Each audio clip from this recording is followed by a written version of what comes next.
Hey, everybody. Hope you're doing well out there.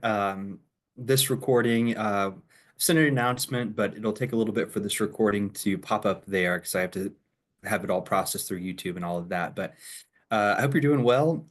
It is, it's finally stopped raining here. It was just raining, raining, raining. It was like not snowing, but raining and really gross. Now it's a lot better. So I'm thankful for that. But I was doing a bunch of chores yesterday and bent down and just crushed my head. Here, you can see it a little bit right on my hairline. My hairline's not retreating fast enough. I had to like bonk my head on a mason bee home nest. Looks like a bird nest almost, but it smacked my head right on it. Bending down to pick up sticks. So I hope that you had a better weekend than me in that regard. But I wanted to go through what we have here in Module 7. It's a visual poetry module, which I think is really interesting and unique because we often think about, poetry in words and we think just about kind of lines on the page and having, words go down. We've talked about some erasure poems and some other things like that, but now we'll get to look at some visual poetry and how poets are kind of using words as a visual medium to create different types of art. So that'll be the reader response that you'll have this week, diving into that poet's work. But let's look really quickly through Module 7 stuff and then look ahead to Module 8 work, because that's where you'll have your final essay due. And I would actually encourage you to get started on it this week rather than waiting until next week if you can, at least to identify the poet you want to focus on.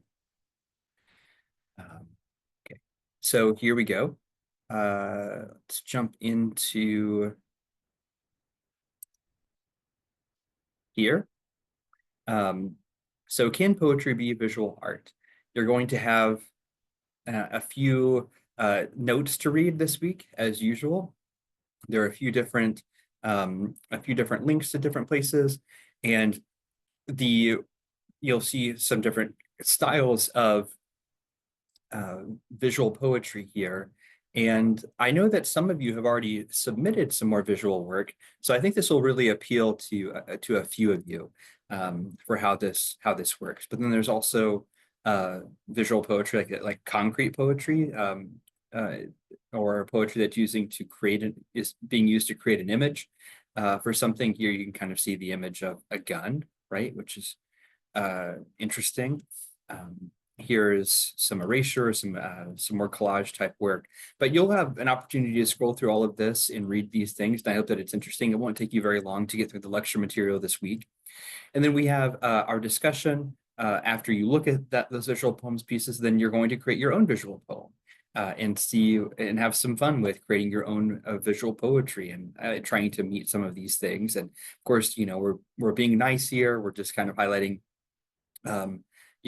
just we're being vulnerable. We're trying something new, something fun, and then we're going to give feedback to two different peers, at least 4 sentences total, some legitimate engagement with another person's post in order to earn all of the points available for this week.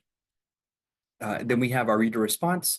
You can pick a visual poet, just one, and I'm asking you just to write a couple paragraphs about them to cite work, especially if you're getting information from an outside source, and you'll be pulling information from someplace, some journal, someplace.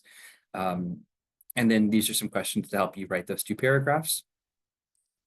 We have a little quiz, short one. And then looking ahead to Module 8, and this is where I'll speak a little bit more, we have a final paper. So it's worth 20% of your grade, 200 total points. And you get to choose a poet that you want to investigate more fully. So I give you a couple of different sites to use in order to look around and explore for poets. But there might already be a poet that you've been introduced to this semester that you really want to lean into and learn more about. And I would encourage you to follow that.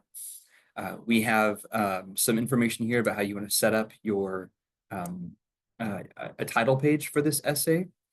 You'll note that you need to have at least 3 sources for this essay. So it's going to require you to use MLA or AP citation. Now, you had to take English 111 before this class, so we haven't spent a lot of time on how to use MLA or AP style, but if you have questions about how to cite something, reach out to me and I'll try to help you, okay? There, of course, will be a works cited page or references page, depending on the style that you're using. And you can, again, you can use any style.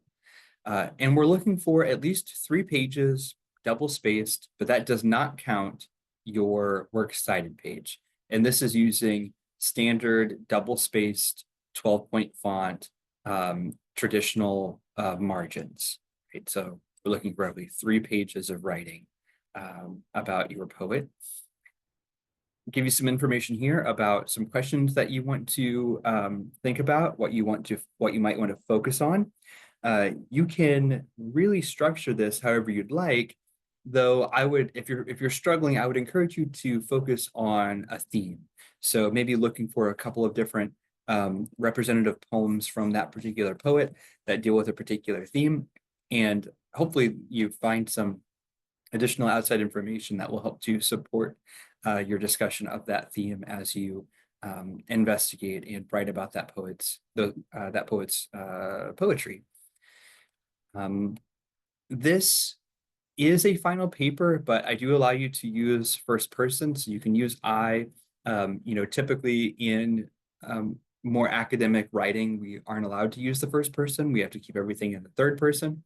But I'm just making this writing less formal, so you can use first person within it, and the tone can be a little less formal as well.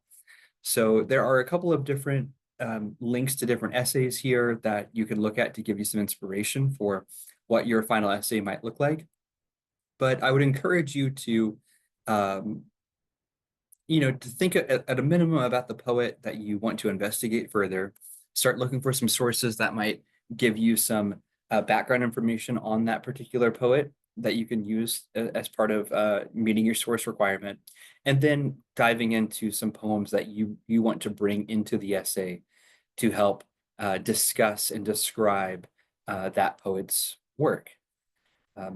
So there's a lot of flexibility here, which I know some of you will really like, and others of you will want something much more direct. So if you want a little bit more directed guidance, if you want me to give you a more specific prompt, you can just reach out to me and I'll provide that for you. But reach out to me this week, okay? Don't wait on this until Monday of next week and think, okay, now is when I'll get started. At a minimum, you want to end this week having selected your poet, having completed some background information on that poet, and having found a handful of representative poems you plan to use to analyze more fully in a longer 3-page essay. Okay, that's what you want to do this week. And if you can, you'd even want to start writing it after you complete the Module 7 work. Okay, let me stop sharing here now. So that's what I've got for us this morning.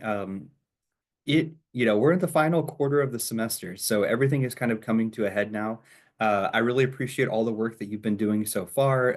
I've really enjoyed grading a lot of your work and seeing you grow as students who understand more and more about poetry each and every week.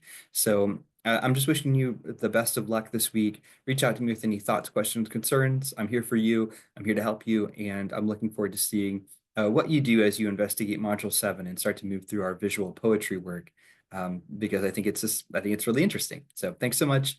Take good care. Stay healthy. Get good rest. All that kind of stuff. And I'll check in with you later this week or early next week.